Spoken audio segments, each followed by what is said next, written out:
wabarakatuh. Waalaikumsalam, silakan Bu, ada yang saya bisa bantu.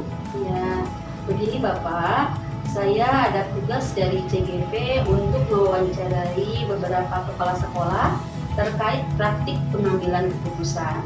Bolehkah saya mengajukan beberapa pertanyaan kepada Bapak? Insya Allah jika saya bisa bantu akan saya bantu Bu. Selama ini, bagaimana Bapak dapat mengidentifikasi kasus-kasus yang merupakan dilema etika atau juga moral? Menurut saya untuk mengidentifikasi adalah jika kita harus memilih antara dua pilihan, di mana kedua pilihan secara moral benar tetapi bertentangan, sedangkan rujukan moral yaitu situasi yang terjadi ketika seseorang harus membuat keputusan antara benar dan salah. Selama ini, bagaimana Bapak menjalankan pengambilan keputusan di sekolah Bapak, terutama kasus-kasus di mana ada dua kepentingan yang sama-sama benar atau sama-sama mengandung nilai kebajikan? Sebelum mengambil keputusan, tentunya saya mengidentifikasi dulu masalah yang terjadi terlebih dahulu. Kemudian siapa saja pihak yang terlibat, lalu mengumpulkan fakta yang ada dan seharusnya sehingga mampu mengambil keputusan yang tepat bagi pihak-pihak yang bermasalah. Dalam pengambilan keputusan ini tentu saja mengutamakan prinsip kekeluargaan serta musyawarah mufakat. Langkah-langkah atau prosedur seperti apa yang biasa Bapak lakukan selama ini? Langkah pertama yang saya ambil adalah dengan memanggil kedua belah pihak yang bermasalah untuk memintai keterangan supaya saya mengetahui di mana letak permasalahan atau inti permasalahan tersebut terjadi dan apa penyebabnya, serta mencari bagaimana solusi terbaik yang akan diambil oleh keputusan dengan tidak merugikan kedua belah pihak. Hal apa saja yang selama ini Bapak anggap efektif dalam pengambilan keputusan pada kasus-kasus dilema etika? Melakukan dialog dengan pihak yang bermasalah dengan prinsip kekeluargaan agar dapat memunculkan solusi yang dapat diterima kedua belah pihak dengan cara memberikan bimbingan secara komprehensif yang tidak menimbulkan perselisihan lagi dari kedua belah pihak. Hal-hal apa saja yang selama ini merupakan tantangan dalam pengambilan keputusan pada kasus dilema etika? Selama saya menjadi kepala sekolah SD Susulan 3, tantangan yang saya hadapi dalam mengambil keputusan adalah bagaimana cara mencari solusi terbaik bagi semua pihak dengan resiko seminimal mungkin. Tentu saja hal itu membutuhkan dukungan yang positif dari semua warga sekolah. Apakah Bapak memiliki sebuah tata cara atau jadwal tertentu dalam sebuah penyelesaian kasus dilema etika? Apakah Anda langsung menyelesaikannya di tempat atau memiliki sebuah jadwal untuk menyelesaikannya? Bentuk atau prosedur seperti apa yang Bapak jalankan? Sebagai kepala sekolah, langkah yang tepat yaitu menyelesaikan masalah yang ada secara langsung dan diselesaikan di sekolah pada hari itu juga agar tidak berkepanjangan serta tidak menimbulkan perselisihan yang baru, dengan melibatkan beberapa pilihan terutama Dewan Guru untuk memberikan pertimbangan dan masukan yang baik serta pengawas sekolah dan komite, serta tergantung pada karakter permasalahan yang terjadi. Apakah seseorang atau faktor-faktor apa yang selama ini mempermudah atau membantu Anda dalam pengambilan keputusan dalam kasus-kasus dilema etika? Setiap permasalahan yang ada selalu saya bahas dalam musyawarah atau rapat Dewan Guru agar lebih cepat memungkinkan solusi terbaik. Juga bisa berkonsultasi dengan pengawas sekolah atau komite sekolah untuk meminta saran dan masukan terbaik untuk permasalahan yang terjadi. Dari semua hal yang telah disampaikan, pembelajaran apa yang telah Bapak petik dari pengalaman Bapak mengambil keputusan dilema etika? Sebagai pemimpin di sekolah, dalam pengambilan keputusan, apapun harus berdasarkan kesepakatan bersama yang dihasilkan dari musyawarah serta membiasakan diri untuk bertanggung jawab atas setiap keputusan yang telah ditentukan. Karena bekerja sebagai tim akan lebih ringan dalam menyelesaikan permasalahan daripada kerja sendiri-sendiri. Selain itu juga komunikasi yang baik dengan setiap elemen warga sekolah juga sangat menentukan cepat atau lambatnya penyelesaian masalah yang terjadi. Bapak, saya kira percakapan kita sudah cukup. Saya ucapkan terima kasih atas kesediaan Bapak untuk meluangkan waktu berbincang-bincang dengan saya. Mudah-mudahan perbincangan kita ini ada manfaatnya. Sekali lagi saya ucapkan terima kasih.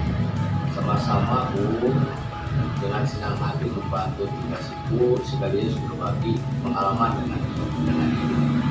Baiklah Bapak, mohon izin. Assalamualaikum warahmatullahi wabarakatuh. Waalaikumsalam warahmatullahi wabarakatuh.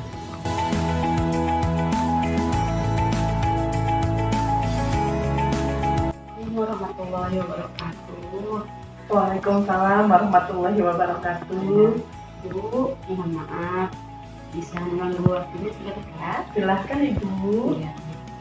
Begini Bu, saya adalah ada tugas ini dari CGP untuk mewawancarai beberapa kepala sekolah terkait praktek pengambilan keputusan.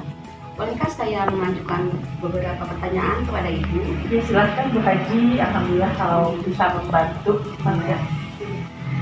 Selama ini bagaimana Ibu mengidentifikasi kasus-kasus yang merupakan dilema etika atau rujukan moral?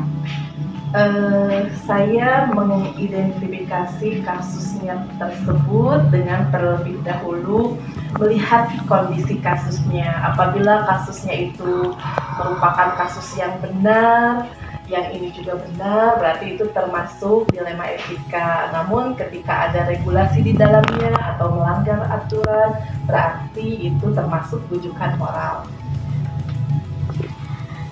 Selama ini bagaimana Ibu menjalankan pengambilan keputusan di sekolah Ibu, terutama untuk kasus-kasus di mana ada kepentingan yang sama-sama benar atau sama-sama mengandung nilai kebajikan? Nah, itu biasanya agak bingung juga ya. Namun biasanya saya mengidentifikasi terlebih dahulu masalah yang terjadi. Siapa saja pihak yang terlibat, lalu nanti kita kumpulkan fakta-fakta yang ada. Nah, seterusnya kita bisa mengambil keputusan yang tepat bagi pihak-pihak yang bermasalah. Nah, tentu dalam pengambilan keputusan ini harus mengutamakan prinsip kekeluargaan dan musyawarah mufakat. Langkah-langkah atau prosedur seperti apa yang biasa Ibu lakukan selama ini? Selama ini biasanya langkah pertama saya mendengarkan dulu dari kedua belah pihak masalah yang terjadi, kemudian mengumpulkan bukti-buktinya, lalu juga mewawancarai orang-orang di sekitarnya sehingga kita tahu inti permasalahannya seperti apa serta mencari sebabnya juga. Nah, setelah itu barulah mencari solusi terbaik untuk diputuskan. Tentunya yang tadi ya win-win solution yang keputusan itu disepakati bersama begitu dan semua senang dengan keputusan tersebut. Hal apa saja yang selama ini Ibu anggap efektif dalam pengambilan keputusan pada kasus-kasus dilema etika? Yang efektif adalah komunikasi dua arah dan bermusyawarah dengan dialog antara pihak yang bermasalah dengan menggunakan prinsip kekeluargaan nanti akan memunculkan solusi yang dapat diterima kedua belah pihak. Tentunya kita sebagai atasan memberikan bimbingan secara komprehensif agar tidak menimbulkan perselisihan lagi di kedua belah pihak. Betul. Hal-hal apa saja yang selama ini merupakan tantangan dalam pengambilan keputusan pada kasus-kasus dilema dilema etika? Tantangannya sih biasanya karena kasus tersebut merupakan kalau kata si A ini benar, kata si B juga benar. Nah, tantangannya adalah bagaimana ketika kita membuat keputusan tersebut. Sebagai kepala sekolah SDN Harmoni selama ini, dalam menyelesaikan masalah-masalah tersebut, saya mencari risiko terkecil agar permasalahan tidak menjadi besar. Apakah Ibu memiliki tata cara atau jadwal tertentu dalam sebuah penyelesaian kasus dilema etika? Apakah Anda langsung menyelesaikannya di tempat atau memiliki sebuah jadwal untuk menyelesaikannya? Bentuk atau prosedur seperti apa yang Ibu jalankan? Sebetulnya untuk permasalahan yang sifatnya saat itu dan perlu diselesaikan juga di saat itu, saya tidak memanjang-manjangkannya tapi langsung menyelesaikannya. Namun apabila dilihat jadwal secara teratur, biasanya seminggu sekali antara guru dengan kepala sekolah, biasanya kita berkomunikasi tentang hal-hal apapun yang terjadi. Namun apabila permasalahan tersebut harus diselesaikan saat itu juga, tentunya dicari solusi terbaik saat itu juga. Apabila permasalahan ini memang tidak harus diselesaikan saat ini, saya mencari solusi dengan terlebih dahulu mencari fakta, lalu juga menghubungi stakeholder sekolah, barangkali memiliki pandangan untuk nanti dibuat keputusan seperti itu. Adakah seseorang atau faktor-faktor apa yang selama ini mempermudah atau membantu Anda dalam pengambilan keputusan dalam dilema? Yang mempermudah dan membantu biasanya adalah orang-orang sekeliling sekolah gitu ya, termasuk orang tua, murid, guru-guru, semua ikut membantu jika ada permasalahan. Caranya bagaimana? Yaitu dengan bermusyawarah. Kita cari cara terbaik agar permasalahan tersebut tidak tajam dan bisa diselesaikan dengan baik. Begitu, Bu.